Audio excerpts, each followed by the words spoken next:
امریکی نائب صدر جے ڈی وینس کو صبح 7 بجے پاکستان پہنچنا تھا، لیکن ان کا طیارہ 3.5 گھنٹے تاخیر کے ساتھ پاکستان پہنچا۔ ایسا کیوں ہوا؟ میرے ساتھ موجود ہے اظہر علی خان، ان سے بات کرتے ہیں۔ اظہر بھائی، 3.5 گھنٹے طیارہ تاخیر کا شکار ہوا، اسے صبح 7 بجے پہنچنا تھا، وہ 7 کی بجائے 10:30 بجے پہنچا، کیوں؟ ایسی کیا وجہ تھی؟ کیا اس سے کوئی خطرہ تھا؟ جے ڈی وینس کو آنا تھا، ان کو لوگ کہہ رہے تھے کہ یہ واشنگٹن سے شاید جائیں گے، لیکن انہوں نے میری لینڈ سے جو ہے وہ اڑان بھری ان کے طیارے نے، اور یہ بہت ساری جگہوں کو چھوڑتا ہوا پھر یہ اسلام آباد پہنچا۔ اس کا روٹ آئیڈیلی ہونا چاہیے تھا مشرق وسطیٰ کے اوپر سے اور یہاں سے آنا چاہیے تھا، لیکن اس پورے روٹ کو انہوں نے اوائڈ کر دیا۔ کیوں؟ حالانکہ اب تو مشرق وسطیٰ میں جنگ نہیں چل رہی۔ ہاں، لیکن وہاں پہ اسرائیل تو ہے نا، اسرائیل کا وجود تو ہے نا۔ نہیں تو کیا اس سے بھی اسرائیل سے خوف ہے؟ اسرائیل نے ہی تو لا کے یہاں پھنسایا ہے مشرق وسطیٰ میں امریکہ کو، اور ہم نے دیکھا ہے کہ اگر سب سے زیادہ امریکہ کو کوئی نقصان پہنچا ہے تو وہ اسرائیل سے پہنچا ہے، کیونکہ اسرائیل نے اس کو بتایا تھا کہ ہم نے یہ بھی بلاگز کیے ہیں اس پہ کہ اسرائیل نے ہی جا کے اس کو بتایا تھا نتن یاہو نے کہ ایران ایک خطرہ ہے، ایران کو ہم کچل سکتے ہیں، آئیے ہم دونوں مل کے ان کو کچلتے ہیں۔ تو یہ پھر یہاں پر مشرق وسطیٰ ایران کی دہلیز پہ جنگ لے کر آیا اور انہوں نے جنگ کرنے کی کوشش کی، اور بہت سارے اندازے جو تھے بعد میں پتہ چلا ڈونلڈ ٹرمپ کو غلط ثابت ہوئے، اور پھر بہت ساری بریفنگز کے نتیجے میں یہ پتہ چلا کہ ہمارے پاس انٹری پوائنٹ تو تھا، ایگزٹ پوائنٹ نہیں ہے، اور ہمارے پاس کوئی ایگزٹ اسٹریٹجی نہیں ہے کہ ہم کیسے یہاں سے نکلیں۔ تو اسرائیل جو ہے نا وہ مسلسل خطرہ ہے، اس نے جھوٹ بولا، اس نے پیٹھ میں خنجر گھونپا ڈونلڈ ٹرمپ کی، امریکی عوام کی، امریکہ کے ٹیکس پیئرز کے پیسے کو لوٹا دونوں ہاتھوں سے، اور پہلے بھی ان سے پیسہ لیتا رہا، اس کے بعد جا کے ان کے پیسوں پہ ہی جنگ لڑنے کے لیے کیا۔ اس کے بعد امریکی فوجیوں کو اس بات پر مجبور کیا کہ آپ امریکہ کے فوجی بھیجیں، میں اپنے فوجی ایران نہیں بھیجوں گا، اگر آپ کو لڑنا ہے تو آپ امریکی فوجی بھیجیں۔ نہیں، جنگ میں امریکہ کو اسرائیل نے گھسیٹا، پہلا حملہ اسرائیل نے کیا، اور جب یہ باتیں ہوتی رہی کہ ایران کے اندر فوج اتاری جائے گی تو یہ پیچھے ہٹ گیا، اور اس نے کہا جی کہ میں تو نہیں بھائی جانے والا، آپ اپنے فوجی بھیجیں۔ یہ کیا بات ہوئی؟ جنگ اس نے شروع کی اور پیچھے بھی یہی ہٹ گیا۔ یہی وجہ ہے نا کہ اس نے دیکھ لیا تھا کہ وہ صرف غزہ کے لیے بنا ہے اسرائیل، اور غزہ میں جا کے وہ معصوم بچوں کو، لوگوں کو نشانہ بنا سکتا ہے، خواتین جہاں کو، پر اسے ان کو ریزسٹنس کا سامنا کرنا پڑے وہاں وہ بھیگی بلی بن گیا۔ بھیگی بلی بن جاتا ہے۔ تو یہ میرے خیال میں جے ڈی وانس کو بھی معلوم تھا اور امریکی حکام کو بھی معلوم تھا کہ ہمیں کن روٹس پر فلائی کرنا ہے۔ وہ جارجیا سے آئے، وہ ترکمانستان کے راستے سے آئے، جو کہ کنونشنل روٹ نہیں ہے، آسان روٹ نہیں ہے، یہ ہٹ کر روٹ ہے، آف روٹ ہے، اور وہاں سے ان کو اسلام آباد وہ لائے، لیکن وہ یہاں سے نہیں آیا، اور اسی لیے وہ 3.5 گھنٹے لیٹ ہو گئے۔ انہیں صبح 7 بجے یہاں پہنچنا تھا اسلام آباد، لیکن وہ تقریباً 10:30 بجے پہنچے، اور انہوں نے ایک جگہ ٹرانزٹ کا ایک طرح کا اسٹے بھی لیا، اور اس کے بعد انہوں نے ایک تھوڑا سا قیام کرنے کے بعد وہ پھر پاکستان کی طرف روانہ ہوئے۔ اور یہ اگر آپ اس کو دیکھیں گے نا بہت ہی باریک بینی سے، تو آپ کو اندازہ ہوگا کہ وہ جے ڈی وانس کے طیارے کو پیٹرول کی کمی تو تھی نہیں کہ پیٹرول بہت مہنگا ہو گیا، اس لیے ذرا شارٹ روٹ، اس روٹ سے نہیں جانا ہے، اس روٹ سے جانا ہے۔ تو نائب امریکی صدر اگر اپنا روٹ چینج کر رہا ہے تو اس کے پیچھے وجہ کیا ہے؟ اسرائیل اس کے پیچھے وجہ ہے۔ اس کا مطلب ہے کہ امریکہ کو اسرائیل پر بھی اعتماد نہیں، اور اگر اسرائیل پر اعتماد نہیں تو یہ ساری جنگ کیوں؟ ہاں، اور بلکہ مجھے ایسا لگتا ہے کہ ہمیں شاید یہ کہنا چاہیے کہ اس کو اسرائیل پر اعتماد ہے، یہ اعتماد ہے کہ وہ ان کی پیٹھ پہ خنجر ضرور گھونپے گا، پہلے بھی اس نے خنجر گھونپا اور اب بھی وہ خنجر گھونپے گا، اور یہ ساری جنگ جو ہے وہ اب اندازہ ہوتا ہے خود ڈونلڈ ٹرمپ کے بیانات سے، پیٹ ہیگزٹ کے بیانات سے، اور اس کے علاوہ آپ نے پیٹ ہیگزٹ کہا، بالکل کا نام پیٹ ہیگزٹ ہے۔ عامر رضا جو ہے نا، عامر بھائی میرے ساتھ اکثر ویڈیو کرتے ہیں، اسے پیٹ ہیگزٹ کہتے ہیں، اس کی وجہ یہ کہ کہتے ہیں پیسے کا پیٹ ہے وہ۔ ایسا ہی ہے، اور جو پیٹ ہیں انہوں نے بھی، ان کے پاس بھی کوئی جواز نہیں تھا، اور زیادہ تر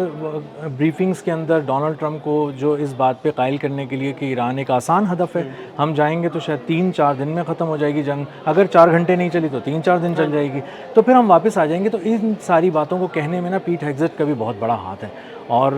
وہ یہ بات کہتے رہے ہیں۔ تو اب جب اندازہ ہو گیا نا امریکہ کی ایڈمنسٹریشن کو اور بالخصوص ڈونلڈ ٹرمپ کو کہ ہم جنگ میں گئے تھے اسرائیل کے کہنے پہ، نتن یاہو کی ان بریفنگز پہ، جس میں اس نے کہا تھا کہ تیار کھڑے ہیں ایرانی عوام، سڑکوں پہ آنے کے لیے وہ الٹ دیں گے حکومت کا تختہ، اور جوہری پروگرام ہمیں پتہ ہے کہاں ہے، اس کو ہم میزائل مار مار کے تباہ کر دیں گے اور یہ 2-3 اہداف ہم حاصل کر لیں گے۔ تو ان کی بریفنگز میں یہ پینٹاگون کے لوگ کہتے تھے کہ آپ کی کچھ باتیں تو ہضم ہو رہی ہیں، کچھ تو بالکل ہی سمجھ میں نہیں آ رہی، مطلب آپ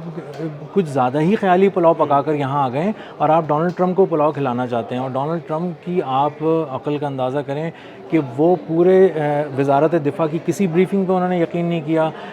سینڈ کام سے بات کر رہے تھے، نہیں لیا، انٹیلیجنس کے تمام اداروں نے کہا کہ ایران خطرہ نہیں ہے اور اس کی تیاری غیر معمولی ہو سکتی ہے اور ہمیں ابھی اور بھی صحیح سے اس کا اندازہ نہیں۔ اس کے باوجود وہ ایک ایسی جنگ میں کودے جس کے بعد انہیں اندازہ ہوا کہ وہ دن 4 گھنٹے کے بجائے 4 دن کے بجائے ایک پورے 40 دن چلی گئی، اور اس 40 دن میں بھی جا کے بریک امریکہ نے ہی جا کے کسی طرح لگایا اور اس نے کہا کہ بھائی کس اچھا، معاملات۔ اظہر بھائی میرا ایک کوشچن ہے، یہ بھی سنا ہے کہ جو جے ڈی وینس کا طیارہ تھا اس کا ٹرانسپونڈر بھی بند کر دیا گیا۔ یہ اصل میں وہ یہ کرتے ہیں، وہ بہت سارے سگنلز کو مکس کر دیتے ہیں، سم ٹائمز اس کو بند کر دیتے ہیں۔ یہ کیوں کرتے ہیں، اس کی کیا وجہ ہے؟ نہیں، اس کی وجہ یہ ہے کہ وہ یہ بتانا ہی نہیں چاہتے کہ ہم فضا میں ہیں۔ اچھا، یعنی دیکھیں نا، دنیا بھر میں جو بھی طیارے فلائی کرتے ہیں، جو بھی کمرشل فلائٹس فلائی کرتی ہیں، وہ ٹرانسپونڈر آن کر کے فلائی کرتی ہیں اور وہ ریڈار پہ بھی آتی ہیں۔ اگر ٹرانسپونڈر بند ہو گیا تو کیا وہ ریڈار پہ نہیں آتی وہ فلائٹ؟ جی، جو اسپیشل پلینز ہوتے ہیں تو پھر وہ اگر اپنا ٹرانسپونڈر بند کر دیں تو وہ ڈاٹ کی صورت میں غائب ہو جاتے ہیں سسٹم سے اور وہ نظر نہیں آ رہے ہوتے، تو ان کو جب آپ ٹریک نہیں کر سکتے تو پھر کسی طرح ان پہ حملہ بھی نہیں کر سکتے۔ اور یہ اگین ہم وہی بات کریں گے کہ یہ چونکہ بہت زیادہ خطرہ تھا اور اسرائیل ایک بہت بڑا خطرہ ہے، وہ کبھی بھی کسی کو بھی نقصان پہنچا سکتا ہے کیونکہ وہ جنونی لوگ ہیں، اور یہ بات اس پوری یو ایس ایڈمنسٹریشن کو سمجھ میں آ گئی ہے کہ ہمیں سب سے پہلے تو نتن یاہو اور اس کے اسرائیل سے بچنا ہے، اس کے بعد ہمیں جا کے کسی سے بچنا ہے۔ تو یہ جو سارے امریکی نائب صدر نے بھی جو محو پرواز رہے، انہوں نے بھی اس بات کا، ان کے عملے نے اس بات کا خیال رکھا کہ وہ کہیں نظر نہ آئے، ایون ڈاٹ کی صورت میں بھی کہیں نظر نہ آئے، اور تاکہ ان کو ٹریک نہ کیا جا سکے، اور کوشش کی جائے کہ آف روٹ رہیں، کچھ ایسے انکنونشنل روٹ سے جائیں جس کا پہلے کسی کو علم نہیں تھا۔ یعنی ایسا ایک انکنونشنل روٹ ہو جس کا پہلے کسی کو علم نہیں تھا، اور ایسا روٹ ہو جو مشرق وسطیٰ کے قریب نہ ہو، دور ہو، اسرائیل سے دور ہو، وار زون سے دور ہو، اور وہ جارجیا ہو سکتا ہے، ترکمانستان ہو سکتا ہے، گھوم کے پیچھے کی طرف سے پورا گھوم کے آنا پڑتا ہے وہاں سے۔ جی پیچھے کی طرف سے آپ پہنچیں اور اسلام آباد آپ نے لینڈ کیا ہے، اور کوئی اور وجہ سمجھ میں نہیں آتی کیونکہ ایران جو ہے وہ اب تک ہمیں کہیں پہ اپنی عہد کی پاسداری سے پھرتا ہوا نظر نہیں آیا ہے۔ دیکھیں، ایران نے جنگ شروع ہونے سے لے کر آخر تک، جب تک سیز فائر نہیں ہوا، اس نے کوئی ایسی حرکت نہیں کی جو اس نے نہ کہی۔ مطلب اگر وہ پہلے اس نے کہیں بھی اٹیک نہیں کیا، اس کے اوپر اٹیک ہوا، اس نے کہا جی میں اٹیک کروں گا، ٹھیک ہو گیا۔ اس کی آئل ریفائنری پر اٹیک ہوا، اس نے کہا جی میں اب آئل ریفائنری کو نشانہ بناؤں گا۔ اس کے پانی کے پلانٹ پر اٹیک ہوا، اس نے کہا کہ میں اب پانی کے پلانٹ پر حملہ کروں گا۔ بالکل ایسا ہی ہے۔ اس کی یورینیم افسودگی کی جو سائٹس ہیں وہاں پر اٹیک کیا گیا، اس نے کہا جی کہ میں اب حیفا میں جو اسرائیل کی سائٹ ہے، اٹامک سائٹ، اس پر حملہ کیا گیا۔ یعنی اس نے پہلے اٹیک نہیں کیا اور اس نے وہی کیا اور جس کے بارے میں اس نے کہا، اور بہت ہی ظرف کا مظاہرہ کیا ایران نے اس میں۔ یعنی آپ دیکھیں کہ نہ مشرق وسطیٰ میں شہریوں کو اس نے نشانہ بنایا، اور نہ ہی ایون اسرائیل میں اس نے اسرائیلیوں کو نشانہ بنایا، جبکہ یہ وہ اسرائیلی ہیں جو خوش ہوتے ہیں ایرانیوں کی کہ ان کی جانیں چلی گئیں، وہ مر رہے ہیں، لیکن اس کے باوجود ظرف کا عالم یہ ہے کہ انہوں نے ریزیڈینشیل بلڈنگز پہ اس وقت تک فائر نہیں کیا جب تک فوجیوں نے جا کے، اسرائیلی فوجی اس میں چھپے ہوئے نہیں تھے، جب تک فوجی ریزیڈینشیل عمارتوں میں جا کے نہیں چھپے، جی پناہ نہیں لی، تب تک انہوں نے نہیں نشانہ نہیں بنایا۔ اور